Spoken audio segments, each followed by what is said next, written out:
tema del lenguaje correspondiente a nuestra tercera unidad. Comenzaré citando a Reynoso, quien define el lenguaje humano como aquel que se caracteriza por tener una estructura jerárquica. Implica creatividad infinita, es decir, los hablantes competentes pueden producir y comprender un número casi ilimitado de oraciones. Está gobernado por reglas que dictan la forma en que se utilizan los elementos que componen a una lengua. Los estudios sobre la relación existente entre el cerebro y el lenguaje inician con Broca y Wernicke. Aseña en 1988 define, haciendo referencia a neurólogos, el proceso del lenguaje desde una primera aproximación a la estructura cerebral como las dendritas reciben las señales de entrada. El cuerpo celular combina e integra estas señales y emite, a su vez, señales de salida a través del axón correspondiente, quien inmediatamente y por medio de sus terminales axónicas distribuye la información a otros conjuntos neuronales.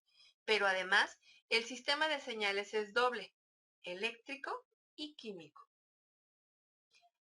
Hace poco más de un siglo, Broca y Wernicke propusieron una primera localización cerebral del proceso del lenguaje y describen, a su vez, dos síndromes afásicos que llevan sus respectivos nombres. Si la región afectada era la denominada de Broca, los problemas consistían en dificultades relacionadas con la producción del habla, es decir, de alguna forma era imposible recordar algunas palabras para aplicar a los objetos o las frases carecían de coherencia en general, es decir, caos. La zona próxima o zona de Wernicke tenía como consecuencia directa los problemas en la percepción del habla, es decir, el enfermo era incapaz de comprender lo que se le decía, aunque pudiera expresarse de forma normal.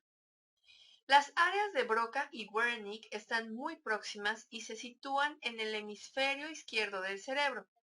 Es por esto que suele decirse que es el izquierdo el hemisferio que se encarga de lo que afecta al lenguaje. Sin embargo, no todos los investigadores están de acuerdo con Broca y Wernicke, por lo que con su trabajo algunos han logrado observar la presencia de alteraciones que derivan en el desarrollo de diferentes componentes del lenguaje. Estos problemas no pueden explicarse con la presencia de alguna alteración sensorial o emocional y difieren, en definitiva, de las descripciones realizadas en adultos. Es aquí cuando surge el estudio denominado como trastornos específicos del lenguaje. Su proceso es el de cualquier proceso científico, realizar una hipótesis y desarrollar teorías acerca de la posible etiología de los trastornos adquiridos, así como su desarrollo. Para poder profundizar con los TEL, por sus siglas, debemos aclarar primero qué es el lenguaje y su clasificación. Bien, del lenguaje existen muchas definiciones. Vamos a trabajar con la de Peña, quien en 2008 define al lenguaje como un sistema de signos que nos sirve para la comunicación, ya sea con sonidos o con gestos. El lenguaje es creativo, impredecible y además posee propiedades específicas que lo hacen diferente de todos los códigos de comunicación conocidos en animales. Para que el lenguaje exista, se necesita un emisor y un receptor, es decir, quien emita un mensaje y quien lo reciba, codifique, traduzca y comprenda dicho mensaje. Aquí es donde se confirma la complejidad del lenguaje, ya que se deben materializar signos multimodales que simbolizan diferentes situaciones o estados y son característicos propios de una comunidad lingüística en particular. Es decir, cada idioma tiene signos multimodales para representar principalmente lo que conocemos como el lenguaje hablado. El lenguaje se adquiere mediante un proceso que inicia desde el nacimiento y continúa a lo largo de la vida. Es a través de la atención, proceso de codificación tanto de los fonemas como los gestos. Los objetos van integrando la base de datos que integra nuestro idioma. Mirar, escuchar e imitar es para los bebés la forma más práctica de reconocer, identificar, codificar, comprender y reproducir los mensajes. Por supuesto que este proceso tarda muchos meses y en ocasiones algunos años. Pero vamos a lo que nos compete, el lenguaje como tal. El lenguaje tiene tres diferentes versiones: el lenguaje oral, el lenguaje escrito y el lenguaje gesticular. El primero, es decir, el lenguaje oral, es una actividad lingüística primaria. Se adquiere al igual que el lenguaje gesticular sin necesidad de una educación formal. Consiste en identificar sonidos que produce la lengua y darles un significado previamente almacenado en nuestra memoria. Para Vega y Cuetos, el lenguaje oral consiste en ondas acústicas y exige un procesamiento instantáneo, es decir, en el momento que se produce y al ritmo que imponga el hablante. El lenguaje escrito requiere de una enseñanza formal y sistemática para poder identificar los símbolos y relacionarlos con los fonemas adquiridos en el proceso natural del lenguaje oral y traducirlos en información. Esta información puede transmitirse realizando patrones graméficos con sentido, es decir, de acuerdo al idioma que se trate, así como la decodificación visual de dichos patrones. Vega y Cuetos definen el lenguaje escrito como patrones de ondas visuales en donde los estímulos están disponibles todo el tiempo y el receptor puede procesarlos o no, al ritmo que lo desee, es decir, a voluntad. Dicho en otras palabras, el lenguaje escrito puede emitirse por medio de la escritura y puede recepcionarse por medio de la lectura. Sin embargo, para poder leer se necesita un conjunto de habilidades que nos permitan identificar las palabras y aquellas habilidades que nos permitan ensamblar esas palabras para obtener los significados. En el proceso de la lectura se dan 4 niveles de procesamiento y dentro de esos niveles hay 2 grupos. Vamos a explicar esta clasificación con la siguiente imagen.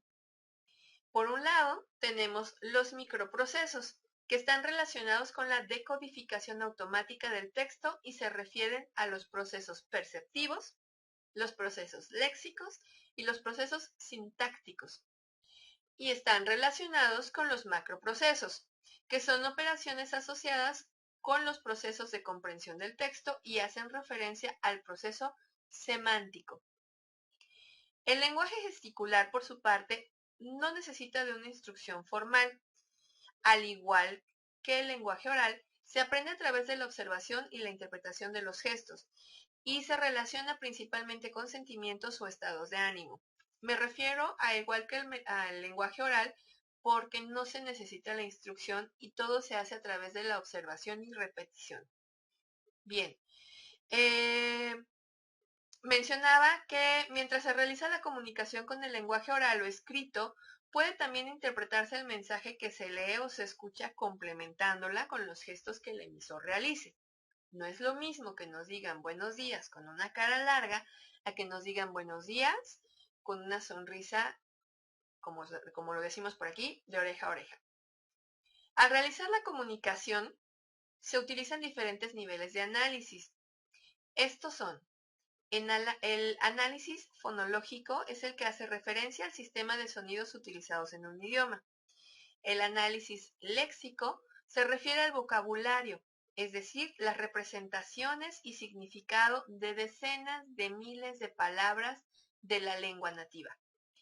El análisis semántico es el estudio de los significados de las palabras y la forma en que éstas se relacionan entre sí.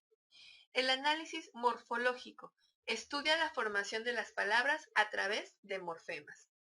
El análisis sintáctico son las normas para formar oraciones, la combinación correcta de las palabras para que tengan un significado. Y el análisis pragmático. Estas son reglas para utilizar el lenguaje correctamente en los contextos sociales. Vamos a ver ahora un poco de neuroanatomía cerebral. Aquí la idea es que vayamos entendiendo un poquito de todo para poder llegar a la conclusión final, que es el entendimiento del lenguaje en sí. Bien, La capacidad del ser humano a nivel lingüístico depende de la integridad de varias áreas especializadas de la corteza en los lóbulos temporal y frontal. Habíamos mencionado ya que las áreas de Broca y Wernicke es donde se localiza nuestra capacidad de lenguaje y que se localizan en el hemisferio izquierdo, muy cerca una de otra. Ok, debemos entender que el hemisferio izquierdo se encarga de todo lo que hacemos con nuestros brazos y piernas del lado derecho, y nuestro hemisferio derecho se encarga de todo nuestro lado izquierdo. A esto se llama lateralización. ¿Y por qué hablar de la lateralización?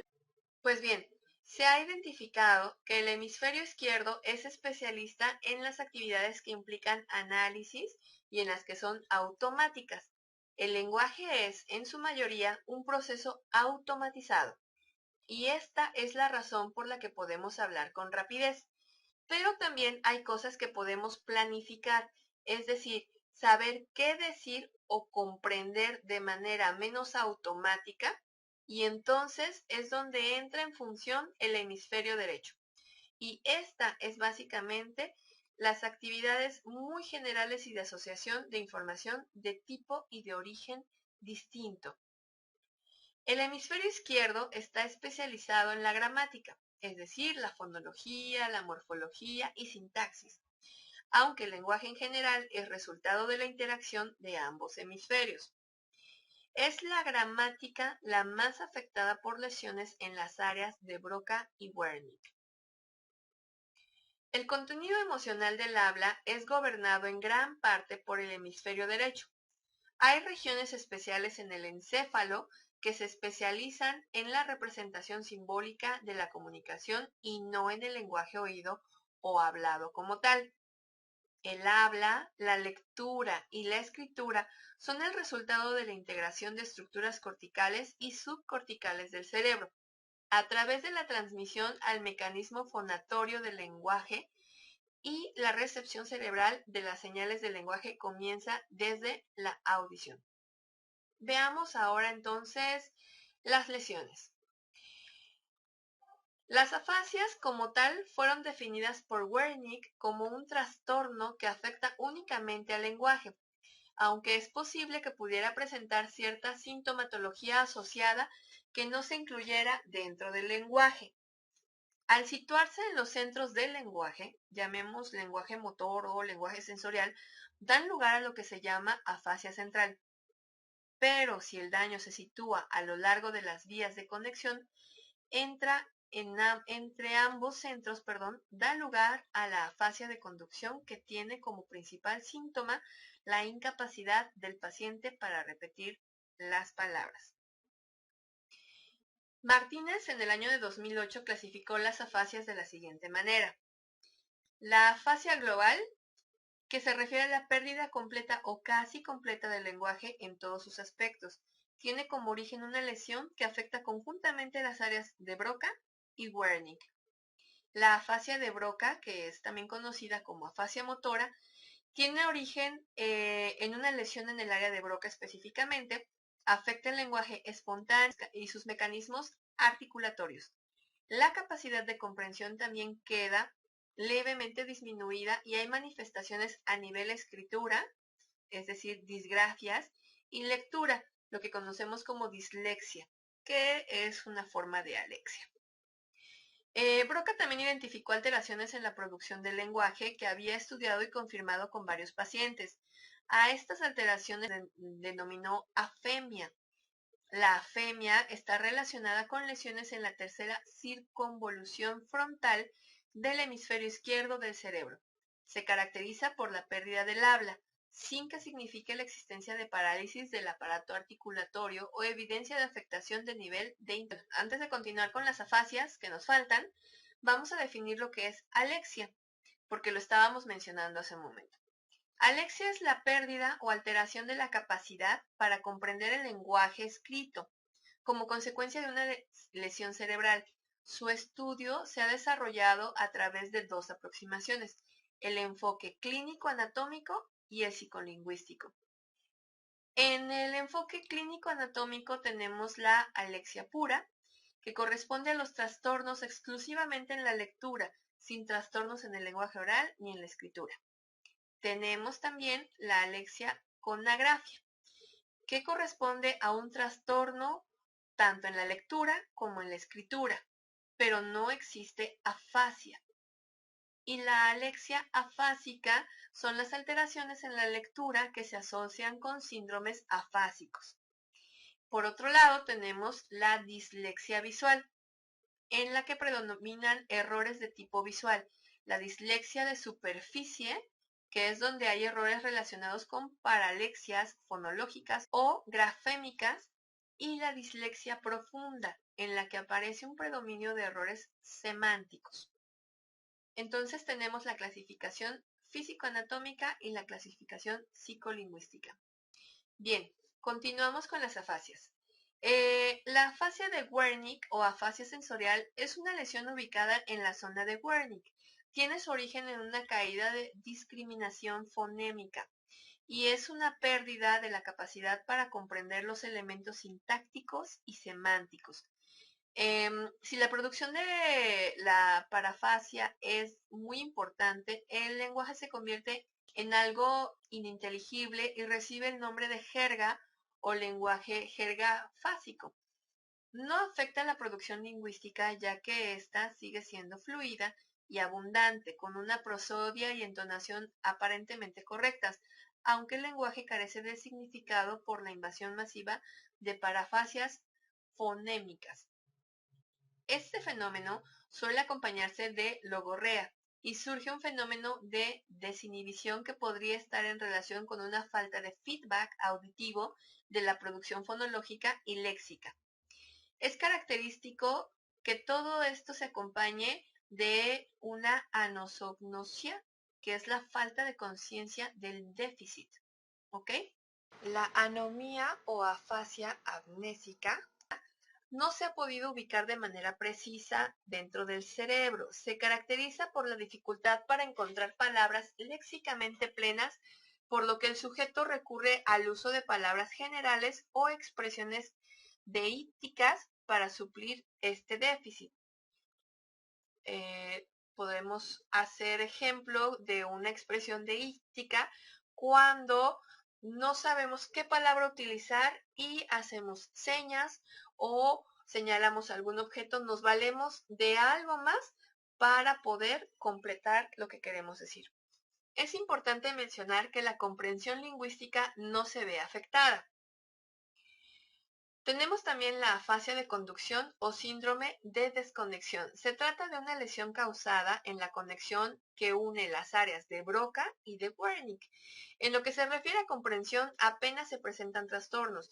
Sin embargo, la producción es donde se observan parafasias e incapacidad para reproducir verbalmente lo oído. Tenemos también la afasia mixta. Esta se refiere a la aparición de afasias motora, como la sensorial, en un mismo sujeto. Con una diversidad de deficiencias propias tanto de una como de la otra. Así es que en la afasia mixta tenemos afasias motoras y sensoriales. Y por último, vamos a tocar lo que es la afasia infantil. Este es un trastorno de aspecto emisor del lenguaje. Se sitúa en el trastorno denominado disfasia y un trastorno específico del lenguaje y puede ser adquirida o congénita. Como causa de las lesiones cerebrales causantes de la afasia adquirida, encontramos la encefalitis, accidentes cerebrovasculares o tumores cerebrales. En el caso de afasia congénita, podemos identificar uno o varios déficits en la construcción del lenguaje, sin que exista necesariamente una lesión. Los niños suelen presentar desórdenes en la discriminación y asociación fonética, junto a problemas en la memoria secuencial auditiva. Como causa, se ha sugerido un retraso en la maduración de los centros encargados de la integración de sonidos, o bien la presencia de lesiones cerebrales precoces. Ok. La manifestación lingüística de la afasia infantil puede asemejarse a otras patologías con características esenciales pertenecientes a otros tipos de trastornos no específicos del lenguaje, como lo es el trastorno psicomotriz, el trastorno mental, que son las oligofrenias, la desorganización biológica, los trastornos psíquicos, entre otros. Hemos revisado ya los conceptos del lenguaje, sus atrofias y características. Cabe el turno de aclarar la variedad de problemas del lenguaje que los niños pueden desarrollar y que es muy amplia, por lo que mencionaremos de manera muy general la clasificación de los TEL, que como ya habíamos mencionado al principio de la presentación, nos referimos a los trastornos específicos del lenguaje. Bien, tenemos los trastornos mixtos. Estos pueden ser receptivos expresivos. Incluyen los problemas de procesamiento auditivo y los déficits fonológicos sintácticos. Podemos mencionar la agnosia verbal auditiva, que es la afectación del lenguaje desde el reconocimiento de los diferenciadores fonéticos, una baja compresión verbal, escaso lenguaje oral. Tenemos el trastorno fonológico sintáctico. Esta es una dificultad de comprender el enunciado con estructuras sintácticas complejas. Se puede presentar fonología expresiva alterada o discurso hipofluente e hipogramal. Tenemos también los trastornos expresivos. Estos son la dispraxia verbal, es decir, problemas de fluidez y dificultades motoras del habla. Podemos mencionar los trastornos fonológicos, que se presentan al tener un habla sin problemas importantes de fluidez, pero en realidad existe imprecisión articulatoria y defectos de pronunciación. El trastorno pragmático es en el que no se aprecian problemas en los aspectos formales del lenguaje ni en las referencias semánticas de las emisiones verbales, sino en la adaptación del lenguaje al contexto y al interlocutor. Los trastornos del procesamiento de orden superior son los que incluyen, más bien aquí podemos incluir los déficits léxico-sintácticos, que se caracterizan por problemas para encontrar palabras y la limitación de destrezas conversacionales. El trastorno léxico-sintáctico se caracteriza por un nivel pobre de comprensión del vocabulario, de enunciados, como el déficit principal. Como déficit principal es la evocación lexical o problemas para encontrar la palabra correcta. El trastorno semántico pragmático también es parte de los trastornos de procesamiento de orden superior. Aquí, además del trastorno pragmático como tal, existe un déficit en el uso cognoscitivo del lenguaje. La expresión verbal es fluida, con frases sintácticamente correctas, pero no se conoce el significado, no se responde adecuadamente a las preguntas o las respuestas, se basan en una o algunas palabras que haya alcanzado a comprender el sujeto de lo que haya escuchado. Bien, hasta aquí hemos revisado ya todo lo que tiene que ver con el lenguaje, hemos hablado de su definición, hemos hablado de las afasias que tiene el lenguaje, también hemos visto un poco de historia del lenguaje, cómo fueron Broca y Wernicke los principales motores de esta investigación y que han generado que muchos otros también sientan esta curiosidad y tengan sus aportaciones muy importantes en este tema. Pero algo que tengo como conclusión definitivamente es que después de todo lo que hemos revisado, nos queda muy claro que no existe ningún gen del lenguaje, coincidiendo con el autor que lo menciona, ya que la función de un gen como tal es dar instrucciones generales de cómo se debe ser o cómo se deben hacer cada uno de nuestros órganos. Y aunque en efecto el cerebro es un órgano y es ahí donde alojamos nuestro lenguaje, la forma definitiva en que se desarrollan todos los órganos, incluyendo el cerebro, depende directamente de la interacción con el ambiente. Así es que el lenguaje no se nace, el lenguaje se hace. Muchísimas gracias por su tiempo. Hasta luego.